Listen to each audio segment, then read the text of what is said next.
comes early, that may be something that really only mom can do for her baby. And since she's going home at night and is not caring for her baby all the time, it's a very important connection and bond as well. But we do know that even for full-term babies, the developmental benefits of the breast milk on the visual acuity, on the brain, on the development. There's just so much research we can't even go into the benefits of breast milk. And I bring that up because some moms are so discouraged after realizing that it may be a week or it may be a month before they will ever be able to put the baby to the breast, or if they put the baby to the breast and nothing happens, the baby screams or mom screams, and that they're basically discharged from the hospital with a breast pump and bottles. And that's very discouraging to think that that may be the way you begin your breastfeeding relationship. And yet, to try to keep the big picture in mind, that even though it may not be the beginning you envisioned, in the short term, the baby is getting fed and nourished. The next step is that milk supply is well established and maintained, because that allows you, it doesn't feel like a luxury, but it does allow you the luxury of time. It may take a day, it may take a week, it may take a month to put those pieces of the puzzle together, and that is not wasted time. Because, of course, in the interim, obviously your baby needs to eat, and your baby needs to eat the very best food that's available to them, which is your milk. So these things all work together. We do need a healthy, nourished baby who's developmentally ready to eat to be able to come to the breast and breastfeed. You're not going to see that with a 32-week premature baby just yet. It may take 3 weeks or 4 weeks until the baby really is able to latch onto the breast and remove some milk. And even then, they will still be partially tube fed or partially bottle fed, and will gradually be able to do more and more breastfeeding. And as I said, in the case of a full term or a late preterm baby who may be able to go home with moms, it's very discouraging to leave the hospital or the birth center with your baby and a breast pump, and to know that you're going to have to go home and do this process of what I call triple feeding, where you're working on breastfeeding, you're expressing milk, you're supplementing the baby, you barely have time to pee or to eat, and then you have to turn around and start it all over again. It's exhausting. And we'll talk a little bit about how to cope with that and how to support a friend or family member who is going through that process. Let's see. So here my pictures are trying to represent perhaps babies that came early. And of course, your eye on the prize, the big picture, is to focus on making sure that the babies grow and become healthy so that at some point they're able to eat your milk, whether it's directly from the breast or a variety of other ways to get the milk into the baby in the short term. Because ultimately your goal may be, for many of you, your goal may be to eventually put the baby to the breast and just be able to breastfeed without a whole lot of intervention and technology between the two of you. And the calendar represents the fact that it will take time. The most critical thing, if things are not going the way you wished they would, whether the baby came early or the baby had some kind of issue that required them to be transferred to a specialty hospital or to stay in the special care nursery, the baby's not able to breastfeed right away, you have to get that milk going. And really what happens during these early days and weeks is going to be critical to set the path for what happens with breastfeeding over the coming weeks and months. So getting the colostrum moving initially is important. And you can see the picture on the left. It shows colostrum, which I like to describe the first day or two of colostrum. It's kind of like honey. It's really thick and sticky. And you might think that the answer is to start pumping right away. But actually, the colostrum, the first day or two that moms make, is so thick and sticky that it's really hard for a breast pump to get that colostrum out. And sometimes by pumping too much during those early days, what you end up with is a lot of edema or swelling in the breast tissue, but not a lot of colostrum. So in fact, the best way during the first 1 to 3 days is to use a combination of manual expression and a breast pump.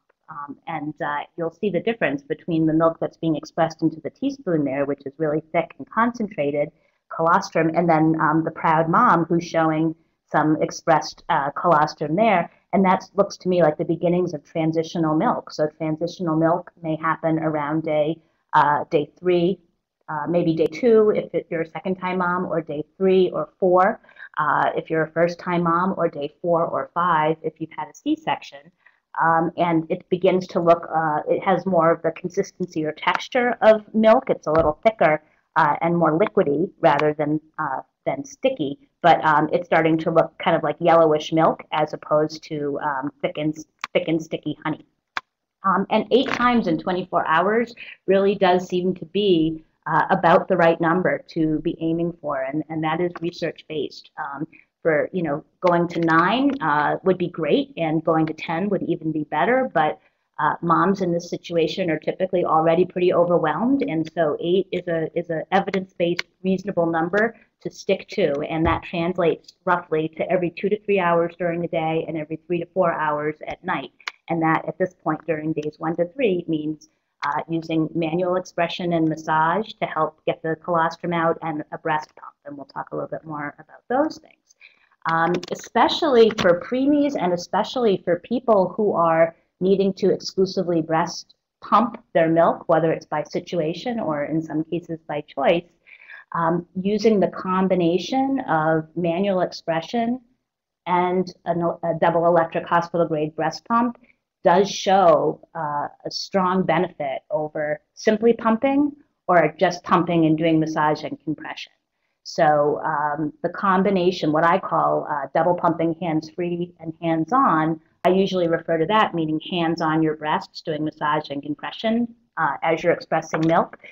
But what Jane Morton shows with a lot of fantastic research that was done at the Stanford School of Medicine shows that a combination of manual expression in between or after pumping really does yield more milk and sets the path to a much stronger milk production down the road. And I have a great reference for you on this that Katie is going to put that link up. These videos really are must-watch videos. If you're one of our moms on bed rest joining us from the Keep 'Em Cookin' website, welcome. And if you're lying on your left side and you've got the time on your hands, these 2 videos are absolute must-watch, in my opinion. They're very graphic, and so I put the link up that leads you to the page that leads you to these 2 videos, because once you click on the video, there will be big boobs in your face with milk spurting out. But it is well worth watching. So if Americans in particular are kind of funny about breasts. So, you know your breasts are to feed your babies, but in real life, we see breasts on magazine covers and on commercials and on the beach in skimpy bikinis, but nobody seems to want to be seeing a breast in any kind of a public setting feeding a baby. And it's also funny that breasts seem to be playthings for our partners and ways to and feeding vessels for our baby. But many women are kind of squeamish about actually putting their hands on their breasts and doing manual expression. So that's why breast pumps are so popular here in the United States, whereas in other countries, women are a lot more comfortable with manual expression, and you really could save yourself $300 or $400 by getting very good at manual expression and expressing milk. I worked with a coworker who, at the Beth Israel Hospital many years ago, who brought a Tupperware bowl into work every day, and she just leaned over and manually expressed into a Tupperware bowl every day. I like the double automatic freestyle breast pump, but I guess a $5 plastic bowl would for some women do the same thing, and if not better. But manual expression is a learned skill, and this hand expression video will teach you that skill in great detail. And then the fabulous video called Maximizing Production is a must watch if you're pumping for a preemie or you're working on breastfeeding and struggling with milk production. This really shows you how to pump in the most productive ways and maximize your milk supply. Your hands are an important part of your pumping routine. So once you are past those first 3 days where we're working on getting the colostrum moving to transitional milk and a lot of hands-on pumping to get the colostrum out, we got to keep that milk coming. And this can be a hard stage, especially for moms whose babies came quite early, when the baby is in the NICU and you know it's going to be many weeks or perhaps longer. It's a long road. You have to have the very best equipment that you have access to, so a double automatic hospital grade pump. And, you know, I have to say that a lot of the lesser pumps on the market are really not going to cut it in this circumstance. Some moms might be able to do okay with, for example, a pump and style, which is a very good pump, but it's really designed for a mom who is pumping several times a day, for example, at work, as opposed to a mom who is both initiating and then maintaining full milk production dependent only on the pump. It may work for people in that situation, but that would not be that wouldn't be my recommendation if someone were to ask me what pump to use in the case where someone is pumping for a preemie. I really would go with one of the highest quality pumps, which, in my opinion, is the purchased pump and style. The purchased freestyle Medela pump, which you can see next to the black bag here, and which the mom standing in front of her laptop is using. Or the Symphony rental pump, which is a hospital grade rental. That's a little bit bigger. It's not real big, it's not real heavy, but certainly it's a little bit less convenient to carry around your home or commute with. But it probably is the best pump available for rental right now. The Freestyle I love because matched with the hands-free bustier, like the mom standing there, you truly can clip it to your pocket, clip it to an included belt that comes with it, and walk around. So you could stand at the kitchen counter and pack a lunch. You could, as I've been told, you can stand in the bathroom and blow dry your hair and put on your makeup on your way to work. But certainly the match of the hands-free bustier and the Freestyle is the most portable and effective option, in my opinion, so that you can be hands-free but hands-on. So hands-free to touch your baby, or to touch your computer, or to eat a snack, and hands-on, meaning that you can be doing your massage and compression while you're pumping. There are other hospital-grade pumps. Down below, there's a Hygia rental pump, and also an Amita pump down there too, and those are also effective pumps to use in this type of situation. You do need to log your pumping sessions, remember, 8 times in 24 hours, every 2 to 3 hours during the day, every 3 to 4 hours at night, and track your numbers, because if you are exclusively pumping, you want to see what your trends are. It won't be the same from one day to the next.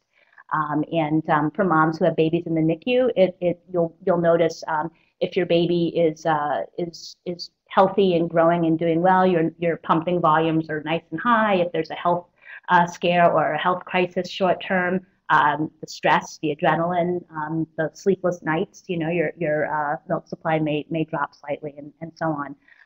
Another good reason to track your volumes is that if you notice that your volumes begin to dip a little bit, then you might want to add an extra pumping in. And for moms that are exclusively pumping either by situation or by choice, they may sometimes see if they can drop down to 7 milk expressions in 24 hours and still maintain the same volume. And some moms may be able to get down to 7 or even 6 pumping sessions in 24 hours once their supply is very well established. And then they track their volumes to make sure that they're still keeping their target milk output, and add an additional pumping if they see that they're starting to drop a little bit. And then finally, and there's a great app. I'm not sure how awesome it is for pumping, but I'm pretty sure it has a pumping feature too called Baby Connect. Moms are all the time recommending it to me, so I think, you know, it's to track feedings and diapers, but I believe it also, and medications. I believe it also tracks your pumping output.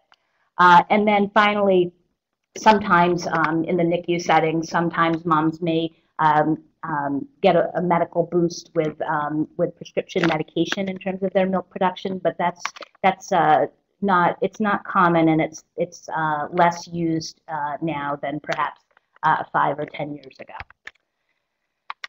The other thing I'll mention in terms of using your hospital grade pumps is you know, that there's a lot of tricks and tips for pumping, and I'm not covering them here.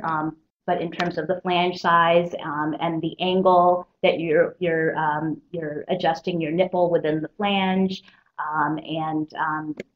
using the cycling speed to trigger additional milk letdowns, making sure you're pumping with the maximum vacuum strength that's still comfortable for you. That's important in terms of milk output. And I've done that webinar. It's an hour long, I can give you the link to that, but that's a whole other topic to go into.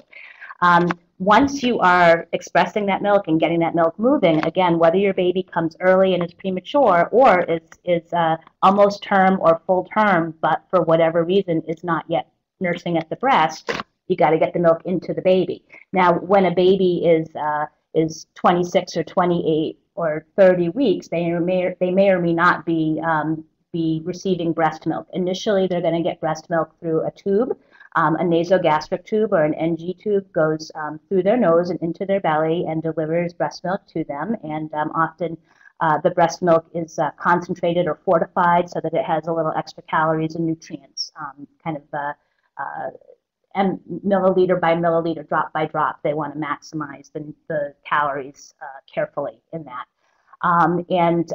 Sometimes if it's going to be very short term, like if the baby is just a little extra sleepy, for example, moms may be able to manually express the colostrum, and then colostrum may be fed to the baby, or they may moisten the baby's lips with the colostrum, or cup feeding, teaspoon feeding in the short term can be done for a term baby.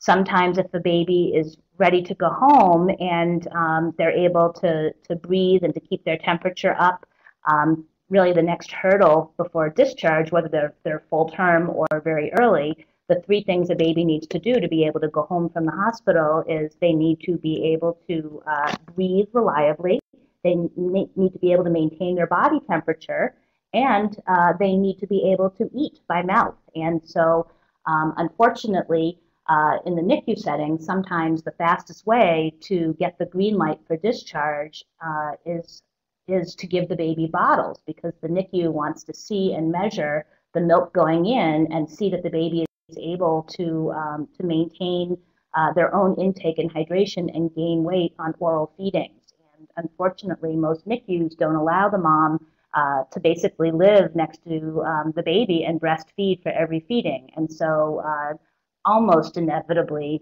NICU do end up encouraging bottle feeding. And so, the next step may be just to get your baby home. And so they may go from the nasal gastric feeding of breast milk to oral feeding, and then to partial breastfeeding, and then that's how you may go home, and then continue working on the breastfeeding at home.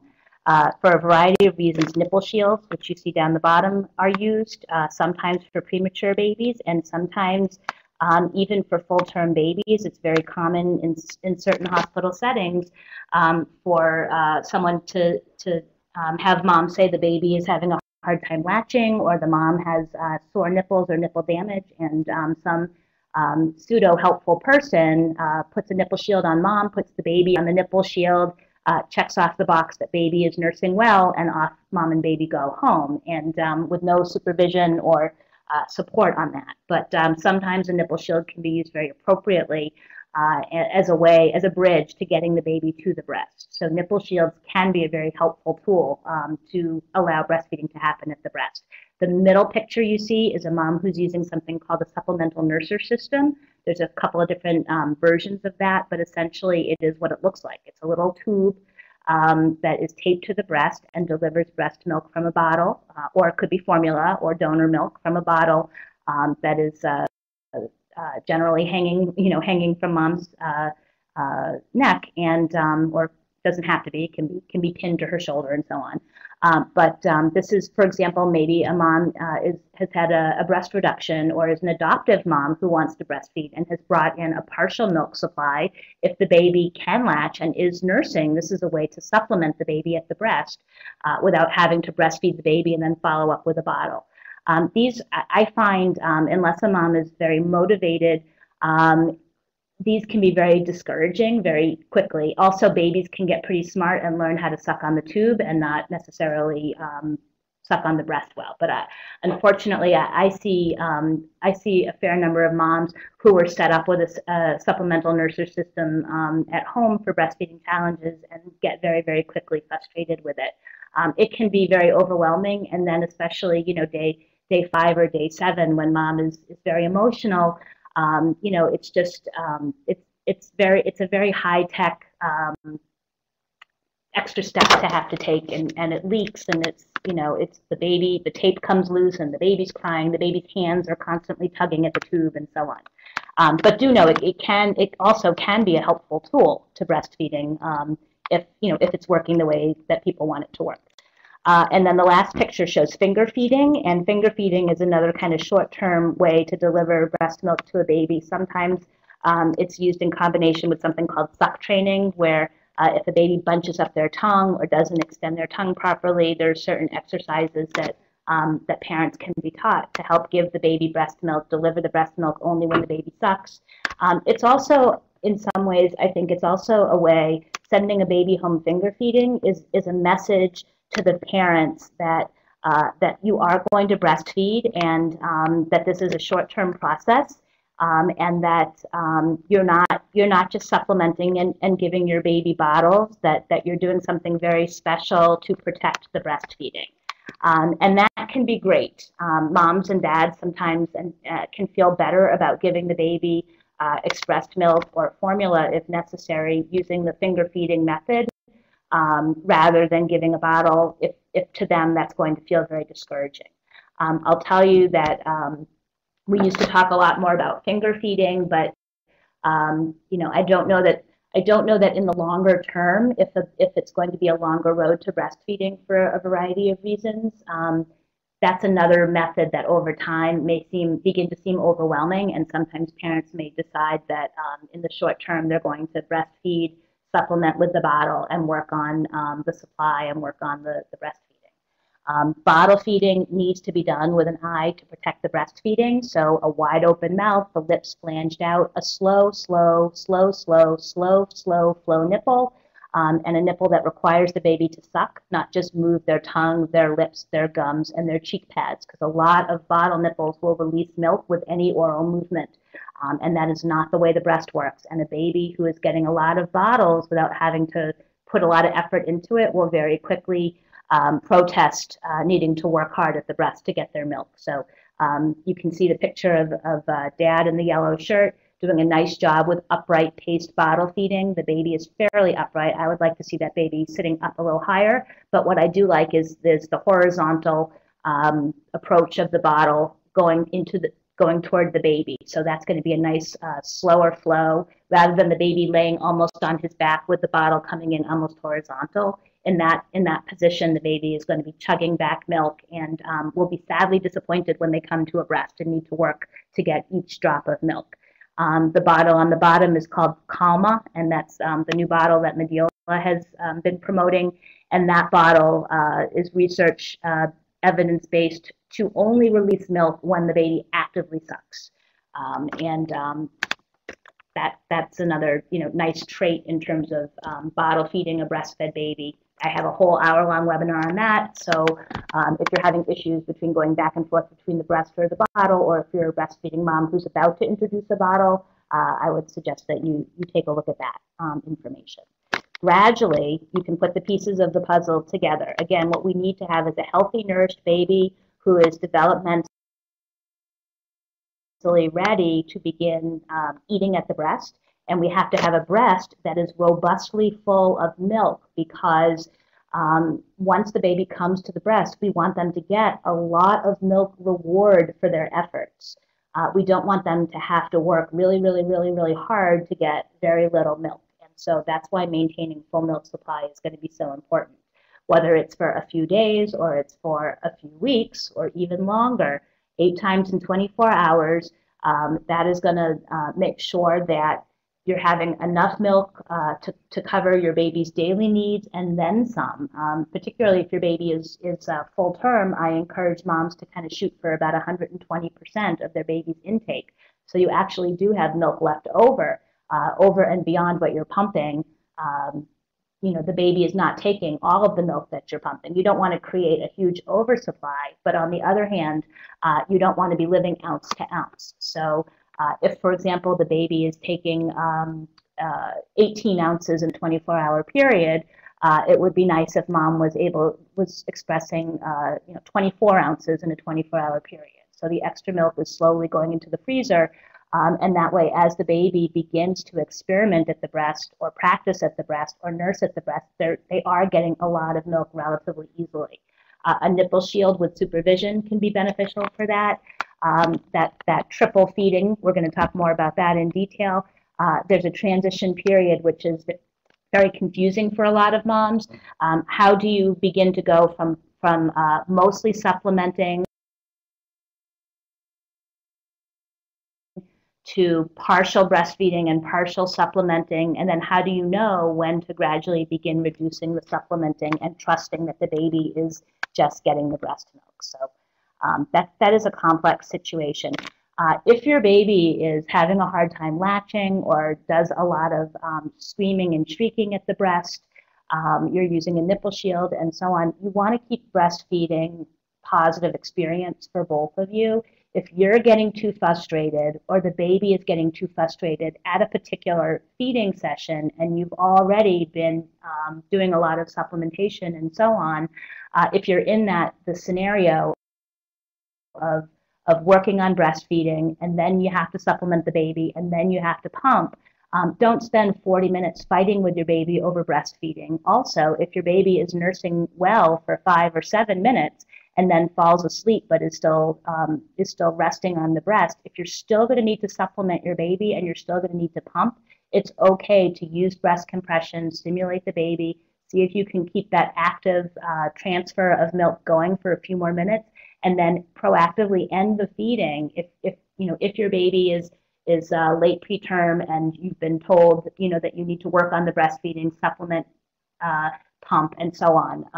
If you know you still have to get to that next stage, you want to keep the breastfeeding part to the part where it's being most effective. Pumping after breastfeeding, and supplementing at the same time, can help bring that scenario from 3 different steps to 2 steps. So you're working on breastfeeding as long as it's going well for the 2 of you, which could be 5 or 10 or 20 minutes. If the feeding session went very well for 20 minutes, if you heard the baby do lots of swallows, if the breast feels much softer after, then depending on the feeding plan that you've developed with your lactation consultant and or your pediatrician, that may be a feeding session that you do not need to follow with a supplement. And when you're moving away from the regular supplementing, you can expect that your baby may want to eat again much sooner. And that's okay. It's not that they didn't get enough milk at the feeding, it's that they're ready to eat again. And that's kind of a hard concept, especially if you did spend time in the NICU where babies really are fed on a very specific schedule. As you begin to transition to more and more breastfeeding and less bottle feeding, you will find that they don't keep to a rigid schedule, and that there will be periods of time where they cluster feed, and then there'll be periods of time when they sleep for a longer stretch. Pumping after or during breastfeeding to increase your milk production is what it sounds like. Again, you see one of my favorite products here, the hands-free bustier by Simple Wishes. Can't say enough great things about it.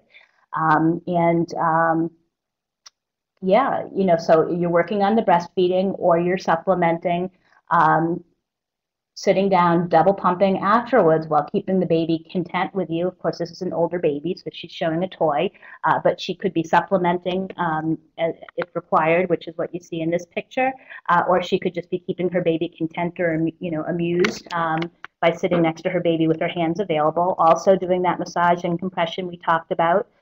You can use the bustier and breastfeed on one breast and express the other. This is a very handy trick for babies in the middle of the night who typically wake up and just eat one side.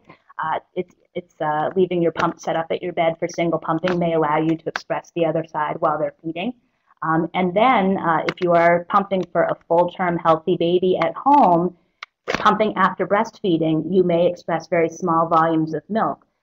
One time-saving shortcut is to pull the tubing out and stand the bottles and flanges all connected like you see in the picture in coffee mugs in your fridge. Tent a Ziploc bag over the whole thing, and then 2 or 3 hours later, take them out of the fridge, hook the tubing up, and pump a second time, even a third time into the same collection set after breastfeeding. By the end of the day, you may have added half an ounce, half an ounce, half an ounce to each bottle, and altogether that's 3 ounces total, which is a nice volume of milk to feed your baby at bedtime or to put in the freezer for future use.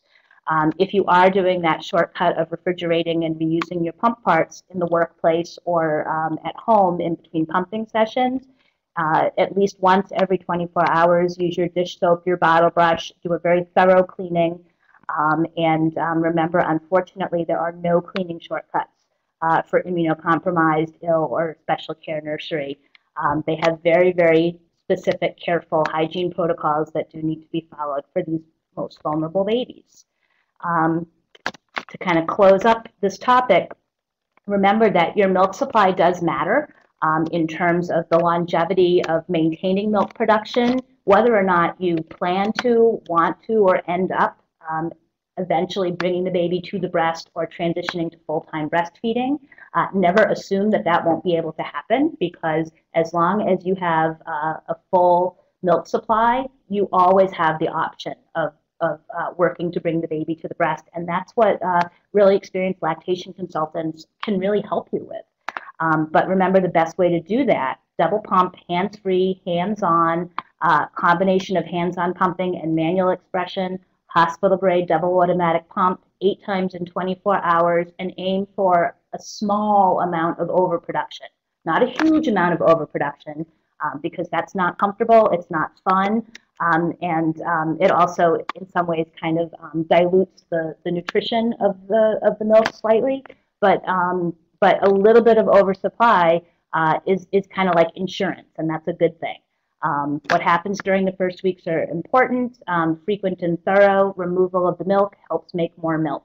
And really just keep your eye on the prize, that it may not happen in the immediate, and it may not happen in the course of a day. It may take a week, it may take a month, it may take longer, but your goal is a healthy, nourished baby who is growing and thriving on your milk.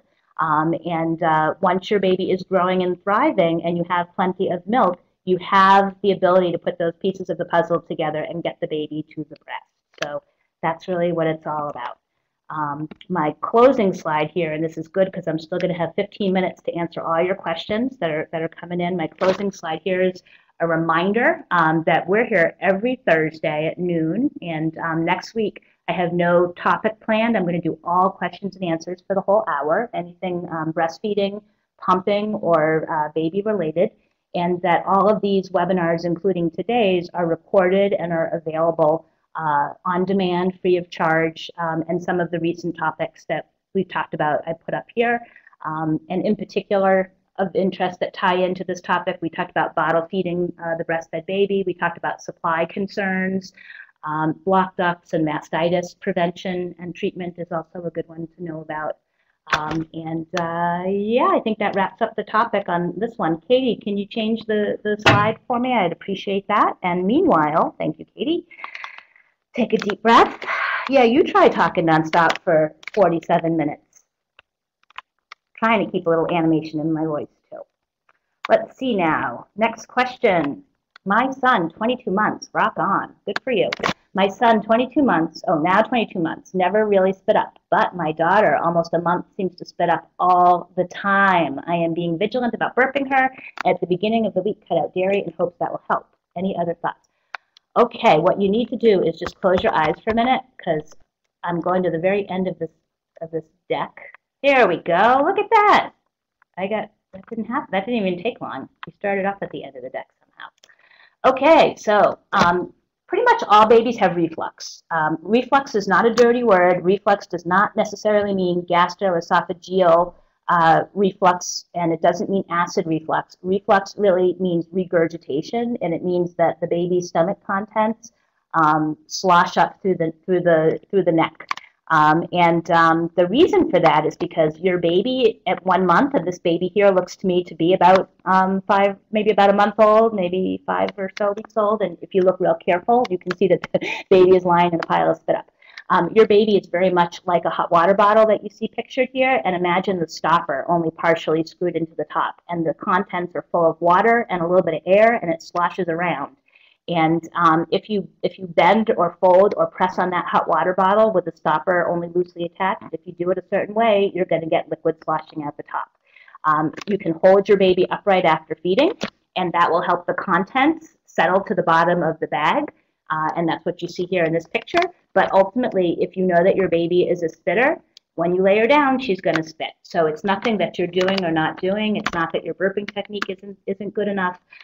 If your baby is a spitter, it means that you have a laundry problem, and you'll always want to have burp cloths and receiving blankets scattered around the house in easy reach. And some people will say that my friend Dr. Sears, in the wonderful Dr. Sears baby book, says that it looks like a lot of milk, but take a teaspoon or a tablespoon of milk and throw it across your kitchen counter. It's not really that much milk. Well, I beg to differ, because I know from personal experience, both with my own kids and with 100 different babies that I have held, that it is a lot of milk. It can be a lot of milk. It can be pretty much half or a whole or a full feeding, and of course it mixes with saliva and stomach content, so it adds to the volume. If the milk's been down there for 10 or 20 or 30 minutes, it will look and smell pretty much like milk when it comes back up. And if it's been down there for 30 minutes to 90 minutes or so, it's going to look and smell like curdled sour cottage cheese, because that's exactly what it is. It's partially digested milk. The bottom line is, if your baby is relatively happy when the milk comes up, just like they were when the milk went down, it really doesn't matter the volume, as long as they're growing and gaining and thriving. And almost all babies that spit up do continue to gain weight just fine. It looks like a lot of milk. The only thing I can say to that is, well, it's really clear to see how much breast milk goes in when you see it all coming back up again. And typically moms that have babies that are big refluxers do have strong milk supplies, because the baby eats and then loses half the feed and then wants to eat again. Zantac is one of the and Prilosec are very widely prescribed medications, and they actually do affect the acidity of the stomach contents, but they do nothing to reduce the spit up. And so they are often overprescribed, because all babies typically are fussy between 4 to 8 weeks, and most babies are very gassy and spit up. And if the mother is very distressed and proactive in terms of going to the pediatrician several times in a row about that issue, the pediatrician has not much else they can offer, so they do write a prescription for Zantac. But in terms of whether or not it helps, the research really doesn't show that it helps more than a placebo in most cases. So I guess I don't have too much more to add to that, except you'll see more spit up, not less, as your baby gets a little older, because they're moving their bodies around a little bit more, wiggling more, so more milk can splash out the top, and then you begin to see less spit up around 6, 7 months or so, as they start spending more time sitting and standing upright. Okay, here's a question. How many times should a 9-month-old baby doing well with solid foods 3 times a day be nursing during the day and overnight? Okay, that is going to be so wide. Part of that is parenting style. Part of that is just kind of your feeding style. Is the baby in daycare and drinking bottles regularly? Is mom practicing attachment parenting, and the baby is being with her almost all the day, and mom will offer to nurse the baby, for pre and post naps, and when the baby bumps his head in the playground and so on, or not, rolls on a toy, I should say. So a baby may nurse as little as 4 or 5 times in 24 hours, along with the 3 solid food meals, or may nurse as much as 12 or 15 times in 24 hours. And either are perfectly fine. It's really just your parenting style. The important thing is your baby happy, healthy, and thriving? The question about how often should the baby be nursing at night is a separate issue, and that is gets more into the conversation of sleep and sleep associations. And I can argue it both ways. I can say that I think it's biologically normal and natural that a baby will want to eat several times at night. Babies have very short sleep cycles, 90 minutes. Every hour and a half or so, your baby is going to rouse from a light sleep stage, and what they do at that point is varies in terms of what sleep associations they've learned and what things parents reinforce. Can your 9-month-old baby learn how to sleep a 10-hour stretch at night with 1 feeding in there? Yes. Is that something that I recommend or suggest that you need to do? No. I don't not recommend it. I think it's kind of a parenting style choice. I work with a sleep team here at ISIS, and we have a variety of very nurturing approaches that that range from co-sleeping with the baby sleeping in a bedside co-sleeper next to mom and nursing several times at night, to the baby in his or her own room, and the feedings and the wakings being more parent directed in terms of what happens when the baby wakes up. I don't think there's a right or wrong answer, as long as it's done with nurturing and is developmentally and metabolically reasonable. But so I can't really give you an answer. I would say that at 9 months it would be nice probably for you and for your baby if the baby did have a longer sleep stretch at the beginning of the night, probably got up once in the middle in the early morning, 2, 3, 4 o'clock to eat and then go back to sleep again. Many 9-month-old babies can go from 8:30 p.m. to 6 o'clock in the morning with no feeds, and many 9-month-old babies sleep next to mom and nurse 4 or 5 times throughout the night. And it's your call. Here's a question. Hi, I work part-time. I have a family friend who takes care of my 6.5-month-old on Wednesday, Thursday, and Friday. Sometimes there's freshly pumped milk left over on Friday. Is it okay for me to leave it in the bottle until Wednesday, or is it better to store in a storage bag? Sometimes it seems like the bottles can get gross and maybe even smell a little, whereas the milk inside smells fine. Okay. Oh, that's a good question. No, I think there's no reason that a milk storage bag would be better for the milk than a clean bottle.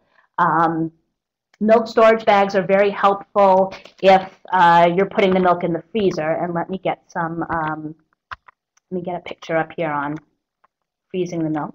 Let's see. I wish I had the ability to just pick my slides and not have to scroll through them this way, so you get a preview every time. Here we go. Okay, so milk storage bags are really nice because when you're putting the milk in the freezer, you can see that bottom picture. You want to pour the milk into the bag, write down the date and the volume of milk, because once you put it in the bag, it's hard to tell, and then freeze it flat. Once it's frozen flat, you can stack it up with your other bags of milk, and it's nice and condensed, and it takes up less room in your freezer that way. But there's really no reason to put the milk in a milk storage bag any other reason than for longer term storage, I think. Maybe other people have different experiences that you can share. If you think that your milk stays fresher expressed and kept in a milk storage bag versus in a bottle. I would say, just making sure that you're cleaning your bottles with a bottle brush and dish soap, and you're rinsing them out very well. They can air dry, that's fine. You can use the microwave steam clean bags and do a deeper clean if you think that helps. The other thing I would recommend is just making sure that you're putting a solid top on the bottles as you're storing them in the fridge for 5 or 7 days, which should be fine. You should be able to keep your milk in the back of the refrigerator for 5 to 7 days. But don't use, if you're going to store it for numerous days, I would recommend the solid top, like a cap, as opposed to the ring with the nipple and the top on it, just to make it as airtight as you can. The milk smells fine, that's your answer. Milk smells fine, it's fine. Question from a mom who says, am I right that you shouldn't introduce the bottle until 4 or 6 weeks, but can start pumping and storing milk right away? In general, I would recommend, if at all possible, in the perfect world, avoid using the pump unless you need to during the first week. Sometimes pumping or manual expression or using a manual pump is helpful during the days of fullness, also known as engorgement, where the breast, it's kind of like a beach ball with an M&M glued to it, covered in olive oil, and that's what the baby's trying to latch onto, and that can be tricky, as you can imagine. So sometimes using reverse pressure softening, manual expression, or a manual pump can help relieve some of the fullness and draw the nipple out to make latching a little bit easier. But in the perfect world, I would encourage you just to focus on breastfeeding for the first 3 weeks. And then, really that in and of itself is going to be more than a full-time job.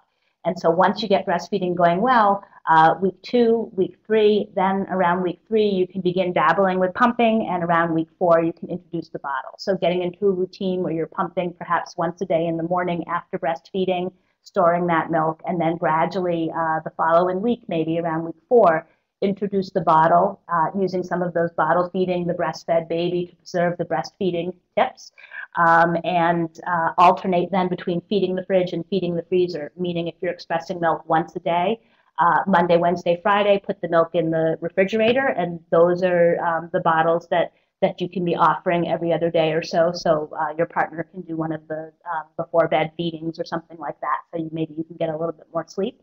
And then the other 4 days a week, what you're expressing is going into the freezer for longer term storage. Here's a question for a mom who says, is the side lying position not a good idea for a 5-month-old with an ear infection? No, I wouldn't say that. I think it also depends which side his ear is sore on, because one of the hallmarks of a baby with an ear infection is they become very fussy or irritable about eating in certain positions. So I would say as long as he's feeding comfortably, I wouldn't worry about the side position and ear infection. In fact, we do worry. One of the reasons why breastfed babies have fewer ear infections than bottle-fed babies is because, like we were talking about earlier, a bottle actually releases milk. It can drip milk almost indefinitely, and it also can release milk very easily when the baby does any kind of movement of their lips, their gums, their jaw, their cheeks. So it does tend to kind of ooze milk. And even if the baby isn't actively sucking and swallowing, it can release milk.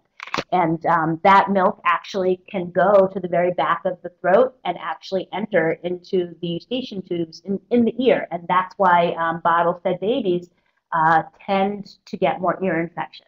The breast does not continue to drip milk in the baby's mouth unless the baby is actively sucking and swallowing. And that's one of the differences. Even breast milk in the bottle is less likely to create an ear infection because the breast milk itself has anti-infective, antibacterial properties, whereas the formula itself is a wonderful medium to grow bacteria. So even though it may be a bottle, the breast milk in the bottle actually is a little bit more of a physiologic fluid and less likely to cause an infection. Okay, we have 2 questions. I'm going to get through them, and then we're going to say goodbye for the day. How do you know if your baby is getting enough milk? What if they only nurse for a few minutes per side? That's a great question, and this is one of our expecting moms today, I believe. And how do you know? I'm going to put it here. That's a great question, because one of the most common reasons that moms have for supplementing or feeling anxious about breastfeeding or quitting breastfeeding is concern that they're not making enough milk. Basically, in the earliest days, is the baby having the expected number of wet and dirty diapers, and so you'll get plenty of information and charts and so on in the hospital. But essentially by day 5 to day 7, when your milk is in more fully and the baby is hopefully nursing 8, 10, 12 times in 24 hours, you will see the diapers picking up, and so at that point you really should be able to see a minimum of 6 wet diapers in a 24-hour period, and you may see 3 or 4 very large, messy yellow poops, or you may see a smaller poop at almost every diaper change or almost every feeding. And then, of course, by the time the baby is about 2 weeks old, they should be roughly back at or a little bit beyond their birth weight, if not already a quarter of a pound, 4 ounces over their birth weight, because babies do lose weight before they begin to gain weight. And if a mom had an epidural and was bolused with several liters of IV fluid, the baby actually ends up being born a little bit oversaturated with fluid. And so in that case, perhaps the baby ends up weighing an extra 2 or 3 ounces more than they otherwise would have, which is just extra hydration. And during the first day or 2, the babies pee that extra fluid out. And so if you did have an epidural and lots of IV fluid, don't be surprised if people start making noises about your baby starting to lose more than the expected volumes of weight during those early days. This is something that we all know happens, but the protocols really haven't changed to address it, and that's unfortunate because it leads to a lot of babies perhaps getting supplemented unnecessarily. But at any rate, peeing, pooping, gaining weight, that's how you know the baby's getting enough. These are not reasons to assume that your baby doesn't have enough milk, because these are all the concerning newborn behaviors that happen during the first 2 months that moms worry about. Babies want to nurse all the time. They don't want to be put down. They're happy being held, walked, cuddled, bounced. They can be sound asleep in your arms or sound asleep at the breast, and then as soon as you try to lay them down in the beautiful white eyelet bassinet that you've so carefully selected, within 5 or 10 minutes, if that, they're awake and screaming until you pick them back up and put them back at the breast. So of course it makes you think that the baby isn't getting enough milk. A lot of babies never read the book that said that they're supposed to self-detach and act milk drunk when they're finished feeding. So a lot of babies will eat and then still be fretful. It didn't mean necessarily that they didn't get enough milk. It just means that they don't seem to have an off switch, and they still require parenting even though they've eaten. A lot of babies cluster feed, and they want to eat again and again and again in the evening, and a lot of babies cluster feed in the morning too, and then they may take a solid 2 hours sleep. And then, of course, babies do wake up at night to eat, especially when they're young. And many other things can help these fretful baby behaviors that have nothing to do with breastfeeding. So I call these helpful breastfeeding support items, because these are all good things that help babies be more comfortable and therefore help the parents be more comfortable. Babies cry for a lot of reasons, primarily because they're babies and not necessarily because they're not getting enough breast milk or because something you're eating is not agreeing with them and so on. You will see the peak of crying between 4 to 8 weeks, and week 6, in my opinion, is just one of the hardest weeks.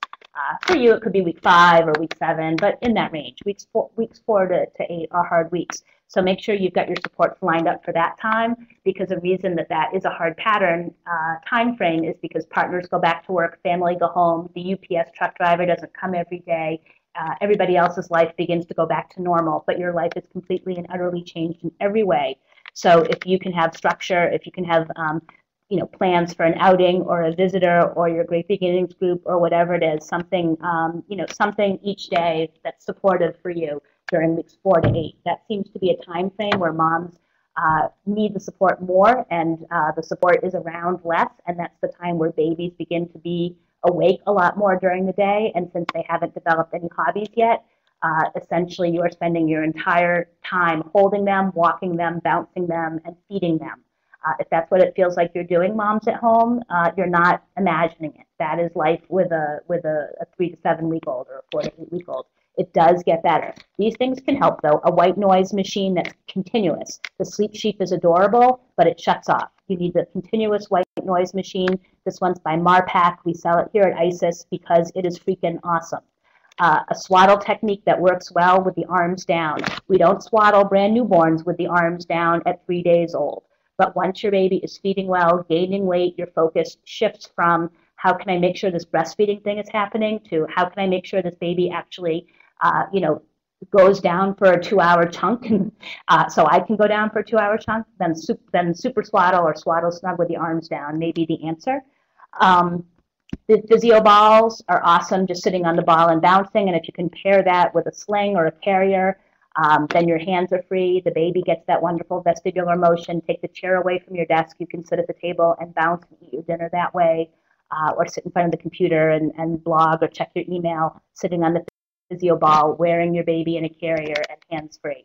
And then just getting the heck out of the house. So go for a walk, use the stroller, go in the car. Your baby may cry, but you got to get out. And usually once there's rhythmic movement and white noise going, they will fall asleep, and often as long as the movement keeps going, they keep staying asleep. So for example, a 3-hour ride to New York may be a really good idea. Your baby may do very well in the car, as long as you don't dare stop at a rest stop.